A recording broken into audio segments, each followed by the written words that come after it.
আসসালামু আলাইকুম। আপনারা সবাই কেমন আছেন? আবারও হাজির হলাম তোমাদের ইষ্টতাপন একটা রেসিপি নিয়ে।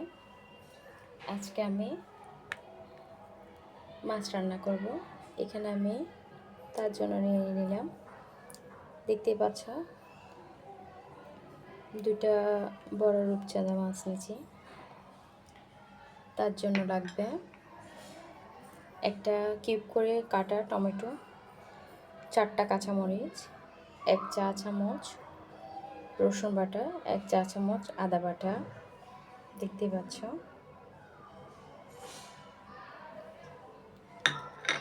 সাথে লাগবে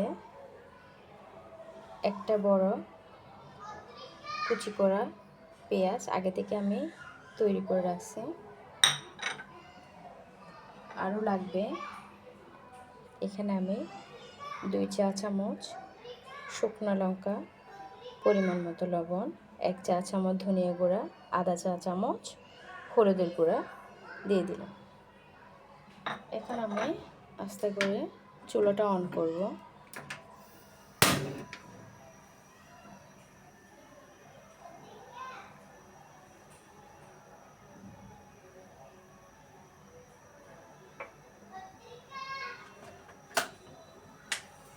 কড়াইটা গরম হওয়া পর্যন্ত অপেক্ষা করব।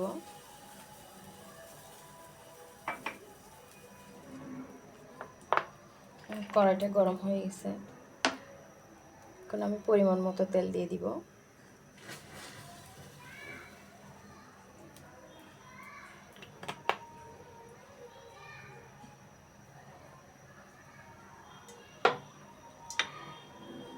এখন আমি সবার আগে কেটে রাখা পেঁয়াজ কুচিগুলো দিয়ে দিব।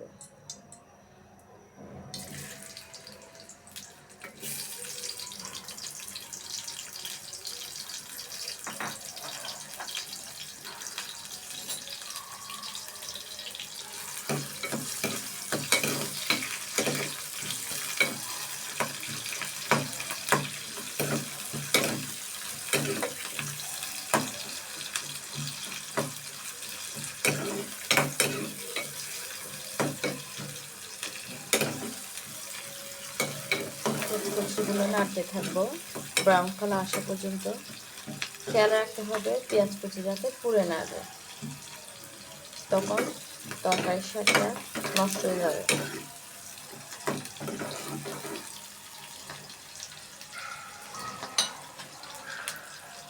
এখানে আমি আগে থেকে তৈরি করা আদা বাটা এবং রসুন বাটাগুলো দিয়ে দিব।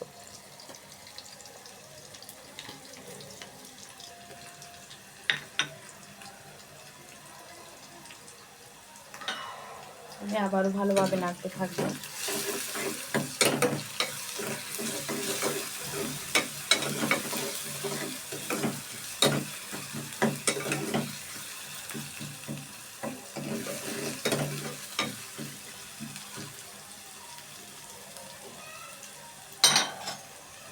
এভাবে আমি 2 মিনিট রাখবো, 2 মিনিট রান্না করতে থাকবো। চুলার আঁচটা ছোটো করে দিব, ঢাকনা দিয়ে দিব। ফিরে আসবো 2 মিনিট পর। চলে আসলাম 2 মিনিট পর, দেখি। এখন আমি কেটে রাখা টমেটো এবং কাঁচামরিচ দিয়ে দেব।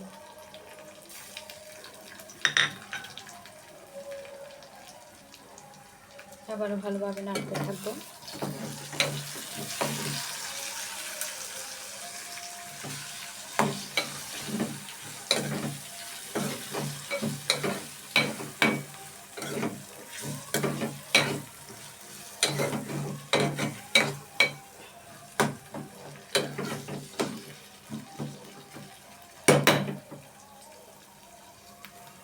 এখন আমি তার সাথে দিয়ে দিব আগে থেকে রাখা মশলাগুলো।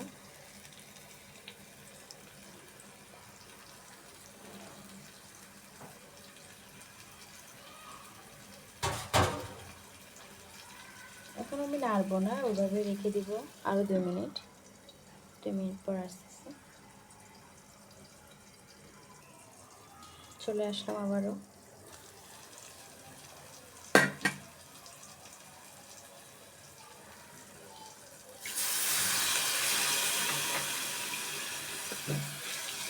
বেশি পানি দিতে ব্যবহার করবো না,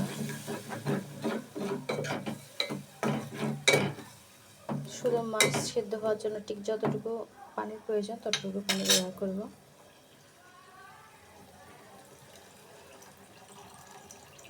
এতটুকু।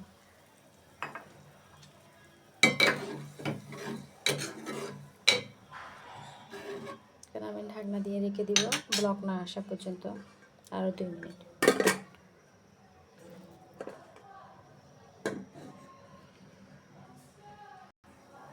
আবারও চলে আসলাম।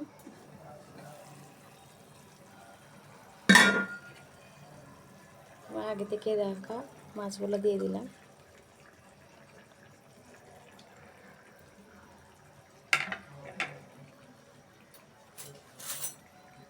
মাছ উল্টা দেওয়ার সময় অবশ্যই ছোটো চামচ দিয়ে উল্টানোর চেষ্টা করবেন, নাহলে মাছ ভেঙে যাওয়ার সম্ভাবনা থাকবে। মাছগুলো এত বড়, এখানে হচ্ছেও না।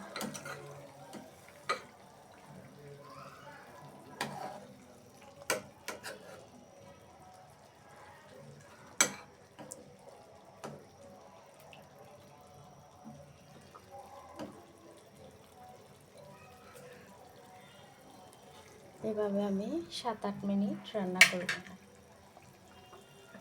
7-8 মিনিট পর আমি আবার আসতেছি।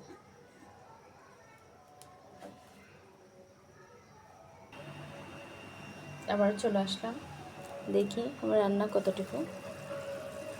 আমার রান্না অলমোস্ট হয়ে গেছে। চুলাটা বন্ধ করে দিব। দেখতেই পাচ্ছ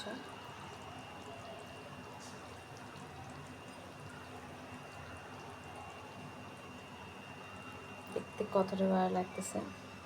বাসায় ট্রাই করে দেখবা, ভালো থাকবা, আপুর জন্য দোয়া করবা এবং আপুর চ্যানেলটা সাবস্ক্রাইব করে দিবা।